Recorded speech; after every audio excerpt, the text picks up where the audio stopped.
What's up, good people? It's your girl Tanika Nikki, and basically, as things unfold surrounding the situation with Shanquilla Robinson and the tragic events that transpired over in Mexico, in Cabo, um, lots of people are sharing their thoughts, of course, and people are telling what they know, what they heard, what they saw, what they were party to. So, in regards to that, a story has kind of been unfolding, and I'm no more in tune, not in tune, but I'm no more a part of knowing the inner circle as any other person. So I'm just going based on what the Twitter, Insta, Facebook, streets is saying.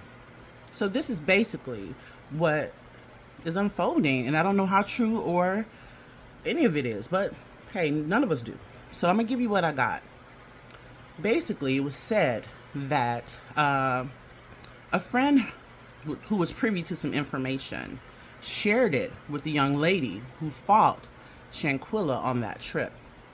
This information was shared with her, and kind of it was kind of a shady friend kind of thing.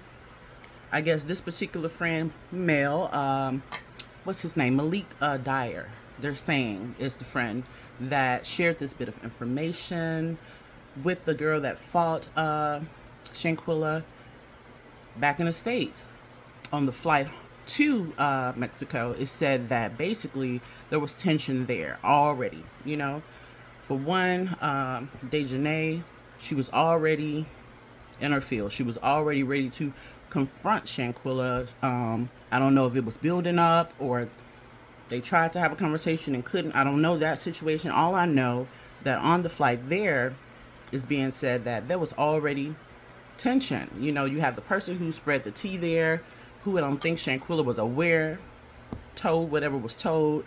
There was Dejanay, who was, the informed in her fields and giving that energy off. And then there was Shanquilla out of the loop.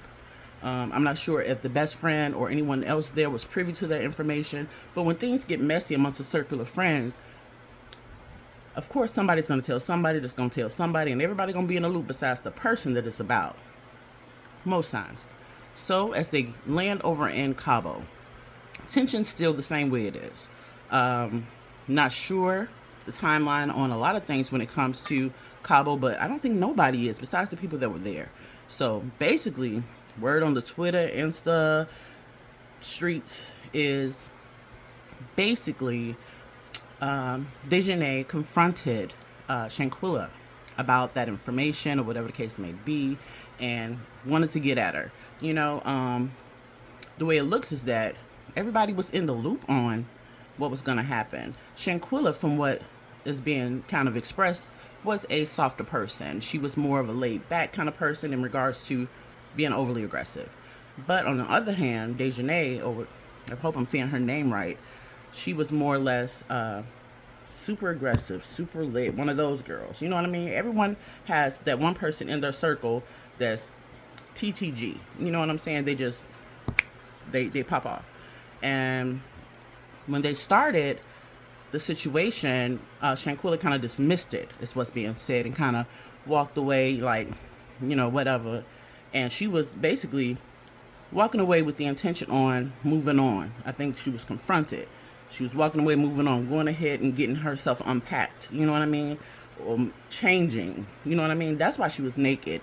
No, nobody did anything to her, or pull her clothes off, or nothing crazy. She was changing for whatever, in a dismissive kind of way. Like, I'm finna go do what I'm finna do. I'm finna go change and go ahead and embrace what's going on. I'm finna move. Whatever you talking about, I ain't with that.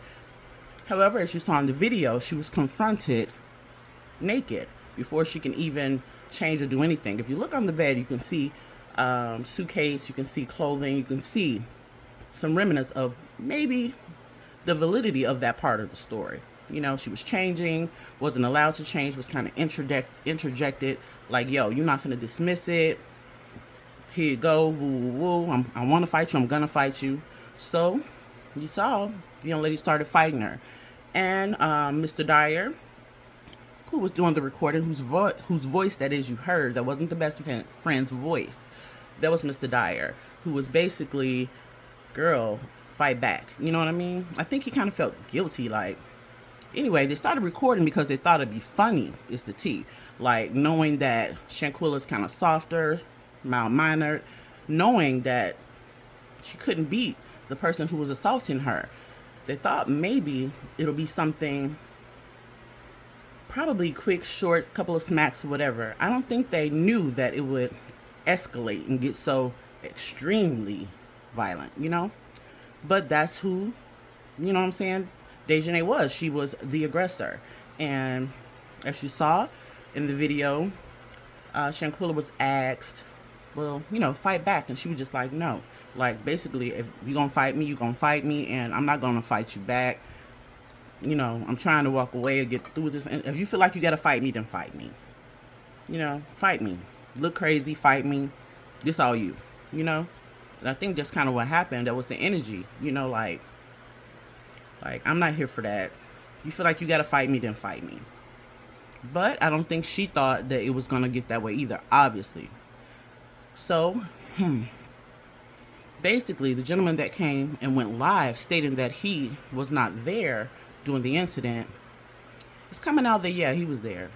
Dejanay went on her particular page and said, yeah, stop capping. You was there with us.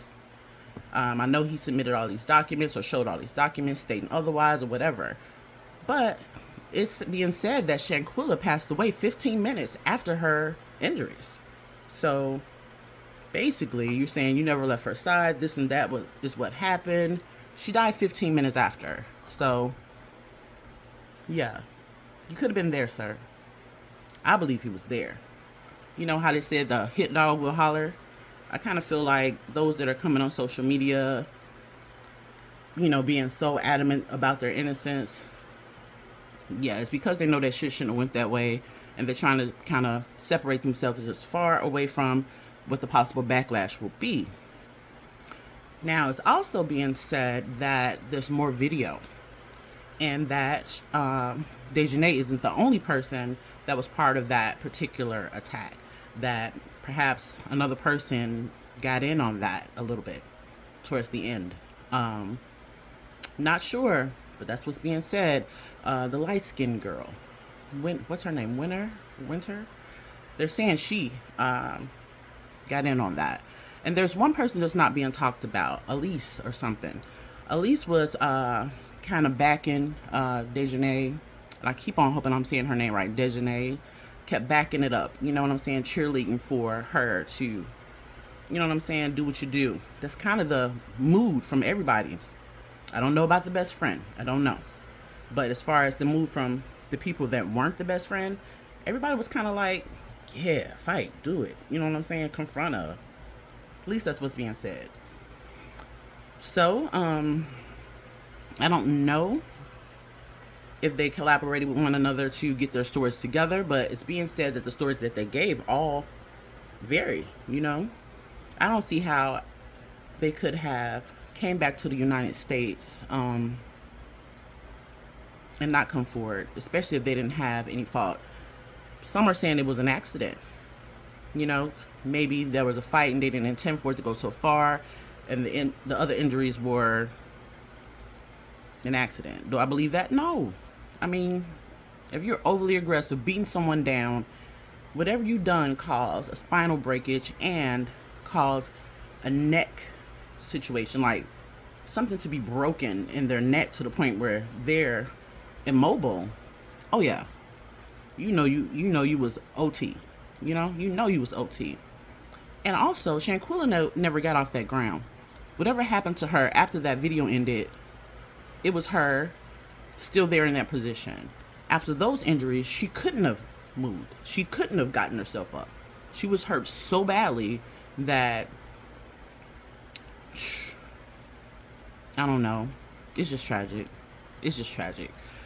But as we sit and we wait for more facts to come into play, I'm with you guys. That was fucked up.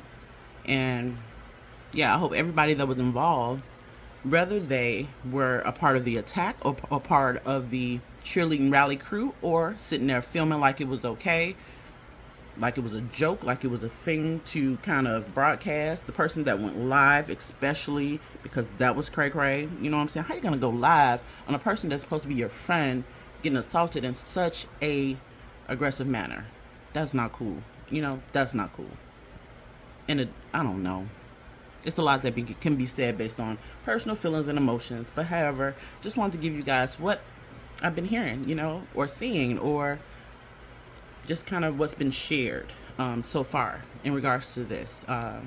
Yeah, still praying for her mother, her family, the peace in that family, the healing in that family, and justice and answers. Well, the more I know, the more I'll share. Peace and love.